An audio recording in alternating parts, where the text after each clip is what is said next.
Bueno, generalmente cuando se intenta imaginar el funcionamiento de la mente, leyendo al primer Freud, el de antes de 1920, la imagen mental que surge rápido es la de una casa. Claro, una casona típica. Exacto, tipo una casona victoriana clásica, con sus habitaciones bien separadas por puertas pesadas, cerradas con llave. O sea, tenemos el pasillo luminoso de la conciencia, la sala de estar del preconsciente, donde los pensamientos, digamos, esperan su turno, y allá abajo de todo, El sótano. el sótano, tal cual, bajo llave, re oscuro y húmedo, el inconsciente. Y era una estructura arquitectónica que, resultaba sumamente tranquilizadora en su momento. Eran compartimentos estancos, ¿viste? Un mapa donde cada proceso mental tenía su dirección postal exacta, Sí, todo reordenadito. todo ordenado. Pero al avanzar en la cursada y cruzar la barrera de los años 20, cuando agarramos los apuntes de El yo y el ello de 1923, esa casa victoriana implosiona por completo. Literalmente se viene abajo. Y ese es justamente el núcleo de nuestra mateada académica de hoy. Revisando las degradaciones y los textos de la cátedra acá en la Universidad Nacional de Mar del Plata, el objetivo de este grupo de estudio es desentrañar por qué Freud de repente agarra esos planos arquitectónicos y los prende fuego. Totalmente. Porque, o sea, las paredes de esa casa se vuelven de papel, los caños se cruzan y el aparato psíquico se revela como un campo de batalla, pero muchísimo más dinámico. Un quilombo. Un bardo bárbaro. Y comprender esta segunda tótica freudiana no es solamente, tipo, saber si una bolilla central para probar el final de psicoanálisis. Obvio que no. Es la clave maestra para entender por qué el ser humano vive en una constante tensión interna, incluso, digamos, cuando no hay amenazas externas a la vista. Posta. Y el derrumbe de esa metáfora espacial no ocurre por un simple capricho teórico de Freud, ¿viste? No es que se levantó un día y dijo, vamos a cambiar todo. No, ni a palos. Choca de frente contra un límite clínico insalvable. Claro, en el consultorio. Exacto. En sus consultorios empieza a notar que los pacientes presentaban unas resistencias enormes a curarse, bloqueos re fuertes frente a la terapia, pero, y acá está el detalle aterrador, los pacientes no sabían que se estaban resistiendo. Ese es el punto clave. Claro, porque el médico veía la resistencia, pero el paciente no la sentía ni consciente ni preconscientemente. O sea, si el sótano del inconsciente estuviera simplemente cerrado con llave, el paciente sabría que hay una puerta que no quiere abrir. Lógico. Diría, ahí no entro. Tal cual. Pero acá el sujeto ni siquiera veía la puerta. No tenía registro. Y ese límite clínico fuerza el abandono de los famosos sistemas. Los textos de la cátedra marcan re bien que lo consciente, lo inconsciente y lo preconsciente pierden su estatus de lugares físicos. Ya no son habitaciones. Pasan a ser cualidades. Exacto, cualidades. Es como pensar en la temperatura del agua. El agua no es un lugar frío o un lugar caliente.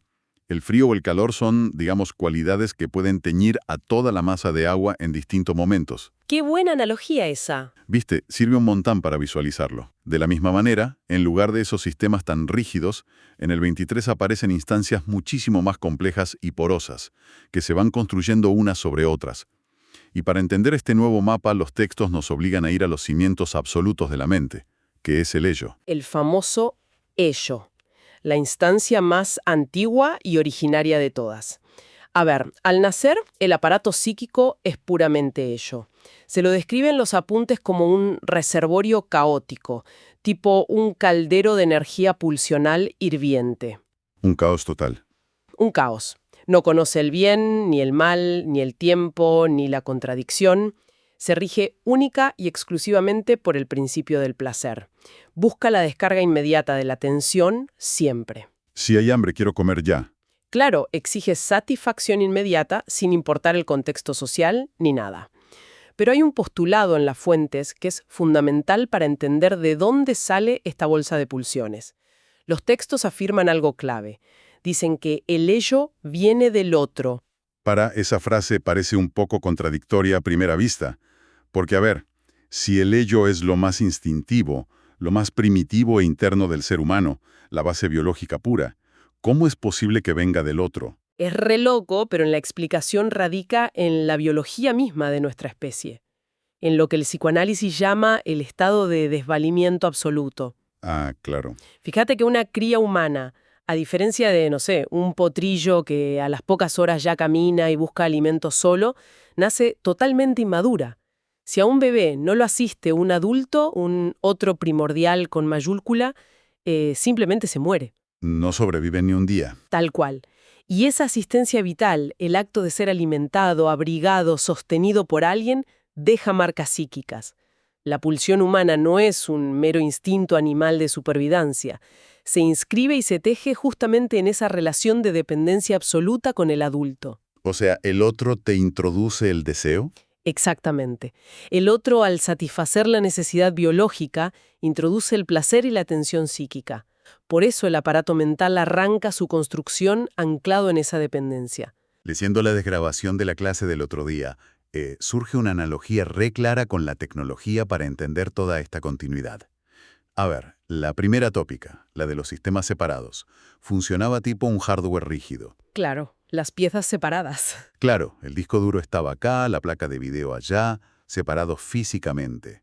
Pero esta segunda tópica es puro software. Son programas operando en simultáneo, compartiendo el mismo procesador.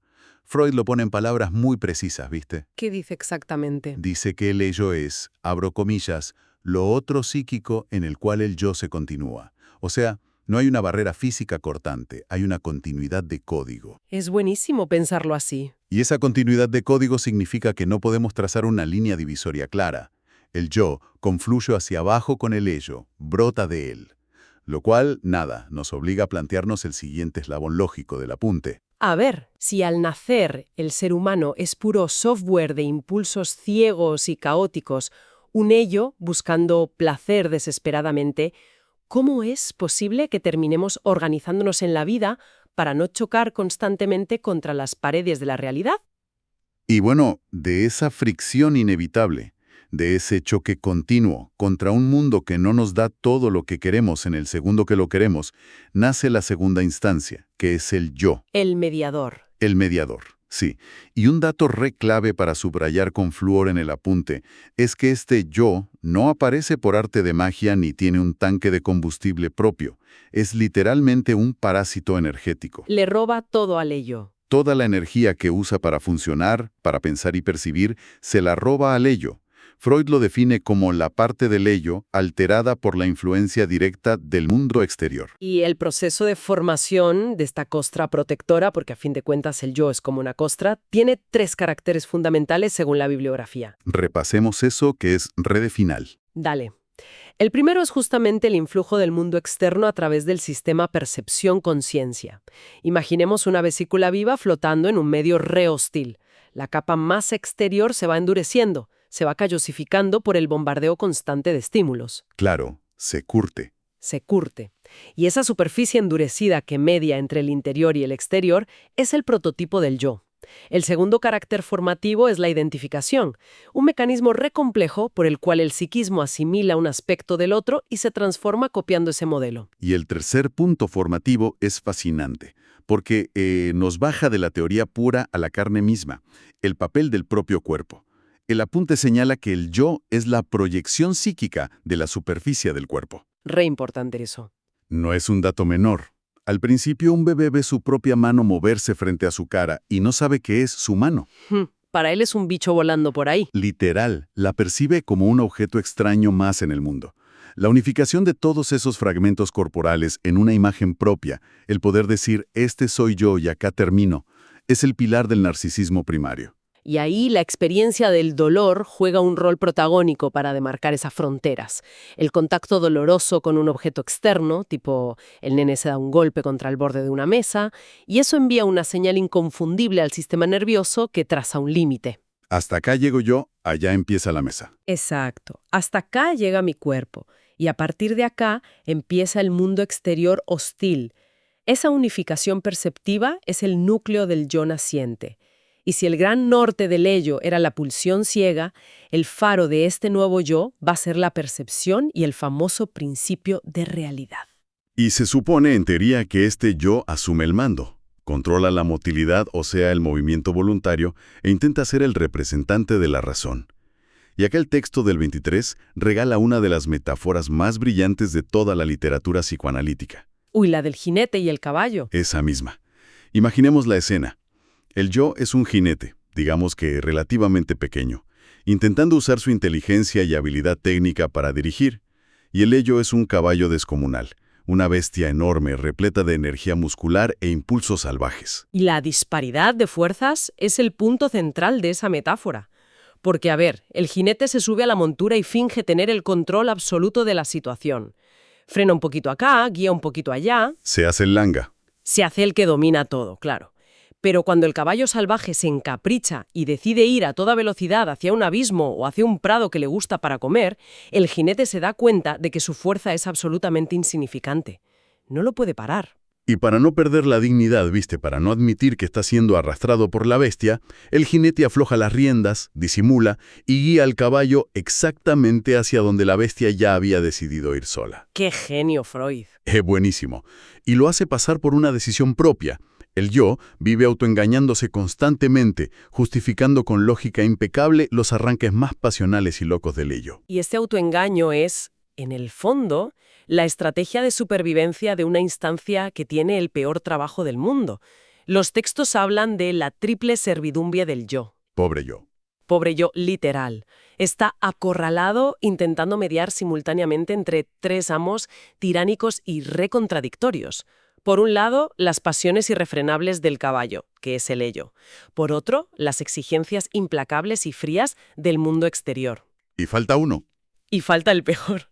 Los mandatos morales de un tercer amo que todavía tenemos que analizar hoy, el superyo. Claro. Y hasta este punto uno podría pensar que, por más difícil que sea el trabajo de mediar entre estos amos, el yo al menos está despierto y es plenamente consciente del esfuerzo tremendo que hace. Sería lo lógico. Pero la revelación de los años 20 destruye esa ilusión. El yo no es sinónimo de conciencia, tiene partes profundamente inconscientes. El apunte detalla que el yo es el responsable de ejercer la represión sobre los contenidos inaceptables del ello. Sí. Pero la trampa mortal está en que no sabe que lo está haciendo. Es el núcleo del límite clínico que mencionábamos al principio de la charla. La resistencia del paciente a recordar un trauma, emana de su propio yo, pero de una porción de su yo que opera en las sombras, totalmente fuera de su propia percepción consciente.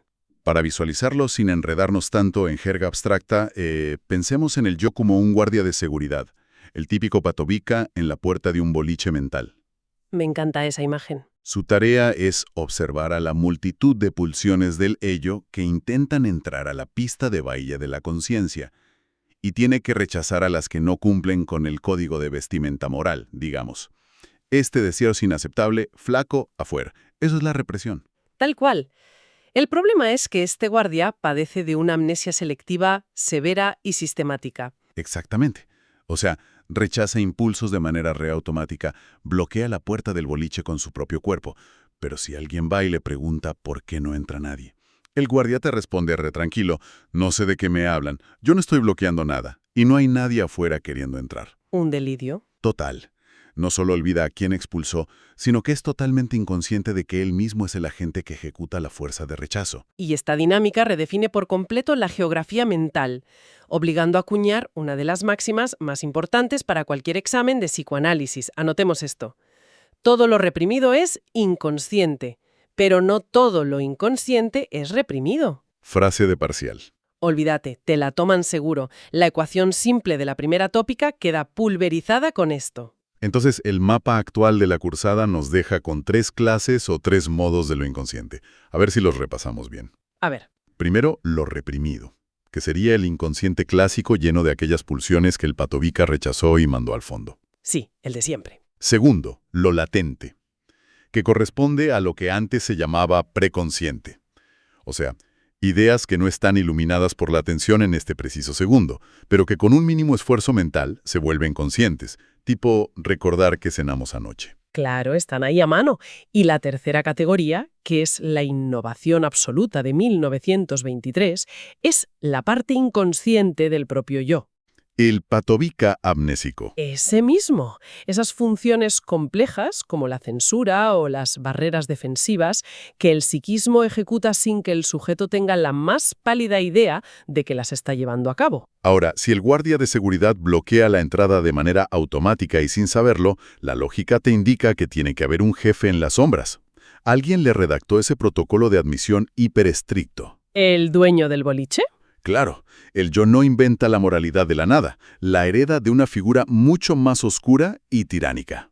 Y ahí entra en escena la tercera instancia de este modelo, que es el famoso superyo. El super-yo. La instancia que encarna el deber por el deber mismo. La génesis del super-yo es uno de los procesos más intrincados de toda la teoría freudiana. A ver, el texto establece que el super-yo es, en realidad, una alteración dentro del yo. No es algo que viene de afuera mágicamente. No, nunca aparece de la nada. Surge de una modificación del yo en respuesta a una crisis emocional tremenda en la infancia. Específicamente, el super-yo es el heredero directo y el sepulturero del complejo de Edipo. Detengámonos ahí porque la frase del apunte es densa, ¿eh? Dice que el superyo es la sedimentación de las investiduras de objetos resignadas. Un trabalengua. Totalmente. Para traducirlo al lenguaje de la cursada, hay que entender qué pasa en el Edipo. En la primera infancia, el niño dirige toda su carga afectiva, su deseo amoroso y también el hostil, hacia las figuras parentales. Quiere poseer el amor total y exclusivo de sus padres. Y los apuntes de la cátedra insisten un montón en que este proceso siempre es ambivalente, y esto es debido a la bisexualidad originaria del ser humano que plantea Freud. No es blanco o negro. Claro, no es una simple novela barata donde el niño ama incondicionalmente a la madre y odia ciegamente al padre. Hay corrientes tiernas y hostiles hacia ambas figuras simultáneamente. El niño ama intensamente al padre, pero al mismo tiempo lo percibe como un rival reformidable. Un gigante que te molesta. Un obstáculo inmenso que se interpone entre él y la madre. Quiere eliminar al obstáculo, sí, pero a la vez teme perder el amor y la protección de esa figura de la que, recordemos, depende para sobrevivir. Es un nivel de tensión psíquica insostenible para un nene. Y ahí la realidad externa se impone y dicta la famosa prohibición del incesto. El infante choca de frente contra la pared de que no puede poseer a sus padres como objetos de amor exclusivos. No le queda otra. No le queda otra, tal cual. La amenaza de castración, que en términos simples para nosotros es el terror absoluto a perder el amor y sufrir represalias por esos deseos prohibidos, obliga al psiquismo a realizar una maniobra de supervivencia que es espectacular. Es brillante la salida que encuentra. Ante la imposibilidad de tener a la figura amada y odiada en el mundo externo, el niño abandona esa elección de objeto, la suelta, y la reemplaza por una identificación. Y el mecanismo de identificación acá opera como un acto de asimilación re profunda. Si el niño no puede tener al padre, decide, en términos psicoanalíticos, tragárselo psíquicamente. Lo internaliza. Lo mete adentro suyo. Exacto.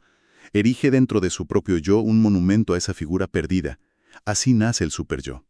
Por eso Freud dice que el superyo contiene la historia de las elecciones de amor infantiles. Es como un residuo melancólico. Qué fuerte eso, re fuerte. Y una vez instalado como un inquilino perpetuo dentro de la mente, asume 3 funciones rectoras que marcan los textos. Anoten.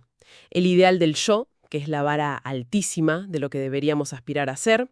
La conciencia moral, el juez interno que dicta qué está bien y qué está mal. Y falta una. Y la observación de sí. Una vigilancia constante, casi paranoica, sobre nuestros propios pensamientos. Y la severidad de esa vigilancia es implacable, te vuelve loco. Pero aquí los apuntes presentan una aparente contradicción, un dato que te desafía el sentido común si lo lees rápido. La lógica pura dictaría que si una persona tiene un superyo cruel, sádico y castigador en su adultez, es porque tuvo padres reales extremadamente autoritarios y golpeadores durante su infancia. Cualquiera pensaría eso. Obvio. Pero la teoría de 1923 te da vuelta esa presunción como una media. La severidad del superyo no depende linealmente de cuán estrictos o crueles hayan sido los padres reales en el plano físico. Una persona criada por padres excepcionalmente pacientes y amorosos puede desarrollar un superyo que opere como un tirano sangriento. Perfectamente. Puede ser un torturador mental. Pero, si el niño internalizó a un padre bueno y amoroso, ¿cómo es posible que el juez interno termine siendo un monstruo? Es que la clave está en que el psicoanálisis no opera con la realidad objetiva material, opera con la realidad psíquica. Ah, el fantasma. Claro. Lo que el niño internaliza no es una fotografía fidedigna del padre real de carne y hueso. Internaliza a una figura fantasiada, una imago, que el propio niño construyó en su mente. Y el secreto más oscuro de la segunda tópica es que esa figura fantasiada se construye y se alimenta con la energía de los propios impulsos agresivos del niño. Claro, claro. Analicemos el mecanismo de esto porque es resarpado. Durante el Edipo, el niño experimenta una furia enorme frente a la frustración de sus deseos. Odia al rival, quiere destruirlo con toda su alma. Pero como es un ser diminuto y desvalido, no puede descargar esa agresión físicamente contra un adulto gigante que mide 2 metros. Imposible, lo aplasta. Y esa furia intensa no desaparece en el aire, ¿viste? Queda atrapada. El niño proyecta su propia agresividad destructiva sobre la figura paterna imaginaria. Piensa algo tipo, como yo quiero destruirlo con esta intensidad bárbara, él seguramente quiere destruirme a mí con la misma fuerza. Una proyección magistral. El niño dota a esa figura fantaseada de una crueldad que en su origen le pertenecía a sus propias pulsiones frustradas. Es un efecto boomerang definitivo. Totalmente. Y cuando finalmente se produce la internalización, o sea, cuando el niño se traga psíquicamente esa figura para formar el superyo, lo que está instalando en su interior es una bomba de tiempo. Una bomba cargada con su propia agresividad originaria recontraamplificada. La agresividad del juez interno es, en el fondo, la furia del niño volviendo contra sí mismo. Por eso la bibliografía afirma algo aterrador, ¿eh? Dice que el superyo se nutre directamente de la pulsión de muerte. Uf, la pulsión de muerte. Sí, de la tendencia a la destrucción que está alojada en las profundidades del ello. Hay una pulsionalización brutal del aparato psíquico.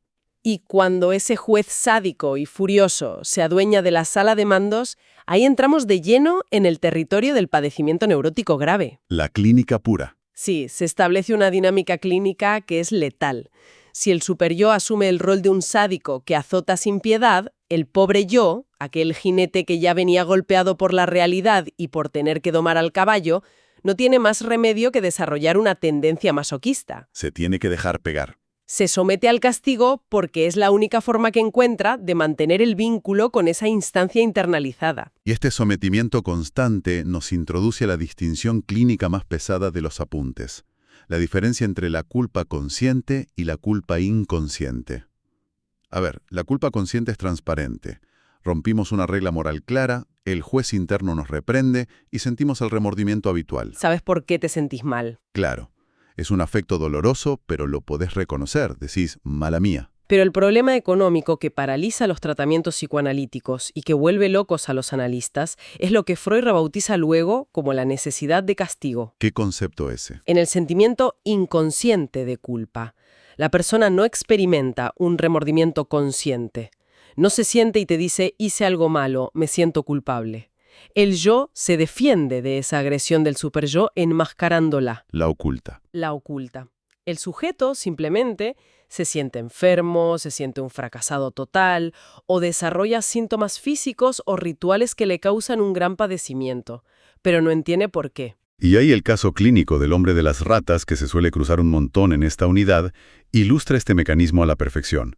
Pensemos un segundo en los síntomas de este paciente. Un infierno vivía. Un infierno literal.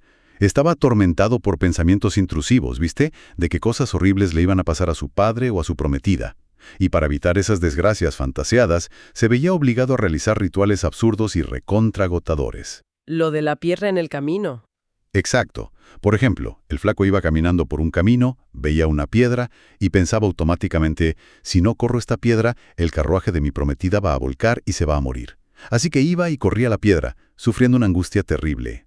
Un estrés bárbaro. Pero a los 10 minutos, su propia razón le decía que era un acto ridículo, así que el tipo volvía sobre sus pasos y ponía la piedra de nuevo en su lugar original. Un nivel de agotamiento mental absoluto. El síntoma obsesivo del hombre de las ratas funcionaba, de manual, como un castigo autoinfligido que satisfacía temporalmente la ferocidad de su superyo. Le pagaba un peaje. Le pagaba el peaje, tal cual. Su necesidad de castigo era tan grande que se aferraba al sufrimiento de su neurosis. Y esta dinámica es la que explica por qué, en la clínica, los pacientes presentan una resistencia monumental a curarse. Mejorar significaría renunciar al síntoma. Y si renuncia al síntoma, se pudre todo. Claro, renunciar al síntoma implicaría dejar de pagarle ese tributo de sufrimiento diario, que exige el juez sádico del superyo. Llevando toda esta arquitectura teórica fenomenal a fenómenos recotidianos y contemporáneos, la óptica de 1923 resulta hiperaclaratoria para la vida misma, che. Pensemos en la epidemia moderna del autosabotaje. Pasa todo el tiempo. Personas que, paradójicamente, cuando alcanzan una meta reanhelada, ponele, consiguen el trabajo soñado, inician una relación estable, re linda, ganan una competencia, experimentan un pico de angustia tremendo y al instante toman decisiones incomprensibles que dinamitan y destruyen todo lo que habían logrado. Se boicotean. Se boicotean mal. Y visto desde la segunda tópica, esto no es un problema de mala suerte, ni una simple falta de disciplina o fuerza de voluntad. No, ni ahí. Bajo la luz de la necesidad de castigo, el autosabotaje es la maquinaria de la segunda tópica operando a la perfección. Fíjate, el yo consigue un éxito en la realidad exterior. El superyo, en su función de observación de sí, compara ese éxito del yo con las exigencias inalcanzables del ideal del yo. Y no le da la talla. Nunca le da la talla. Rápidamente decreta: no sos digno de este ideal, estás disfrutando demasiado de la vida, mereces un castigo por tu soberbia pulsional. El autosabotaje es ni más ni menos que el yo masoquista ejecutando la orden de destrucción que le bajó el superyo sádico. ¡Qué locura! Demuestra la célebre frase freudiana, esa que nos hacen repetir siempre, de que el yo no es el amo en su propia casa. Literalmente somos un campo de batalla. Un lugar donde el sujeto sobrevive negociando a ciegas entre las exigencias reanimales de un caballo denucado, los embates de un mundo exterior que es rehostil y los latigazos de un juez interno que le cobra peaje por el simple hecho de estar vivo. Resumen perfecto para el final. Viste, lo más impactante de repasar estos apuntes hoy es confirmar que el complejo de Edipo no se disuelve amablemente en la nada al crecer. Para nada. Deja a su heredero más cruel gobernando nuestras decisiones adultas desde las sombras. Creo que, digamos, la misión de mapear las tensiones de la segunda tópica quedó recontra cumplida y los textos bien desmenuzados. Yo creo que sí. Estamos listos para rendir. Pero antes de levantar la mateada académica, me gustaría dejar resonando una última derivada lógica. Un poquito más a nivel sociológico si se quiere, partiendo de esta misma mecánica del superyo que acabamos de diseccionar. A ver. El planteo final es todo tuyo. Escuchemos hacia dónde lleva la teoría. Pensa esto. Si acabamos de establecer rigurosamente, con los textos freudianos en mano, que la crueldad del juez interno no proviene de la disciplina real externa, sino que es el resultado directo de proyectar las propias pulsiones agresivas del sujeto frente a la frustración, pensemos a nivel macro, a nivel sociedad. Te sigo. Cuando una sociedad o una institución intenta imponer desde afuera una moral hiperrígida, repuritana y extremadamente castigadora, creyendo que así va a generar, digamos, ciudadanos de buena conducta, a la luz del 23, no estará logrando exactamente lo contrario. Claro, el efecto rebote. Claro, al aumentar la frustración pulsional externa, lo único que se logra es retroalimentar la furia interna de los sujetos. Terminás engordando el sadismo de los superyos colectivos y generando una explosión inevitable de pulsión de muerte y destrucción, que después, obvio, terminará disfrazándose de sed de justicia moral. Es una bomba de tiempo sistémica. Está zarpado para pensarlo. Queda para procesarlo y pensarlo a fondo durante la semana repasando las desgrabaciones. Gente, un placer enorme compartir este espacio de estudio y debate. Nos vemos la próxima Resonancia Cognitiva, colegas. Chau.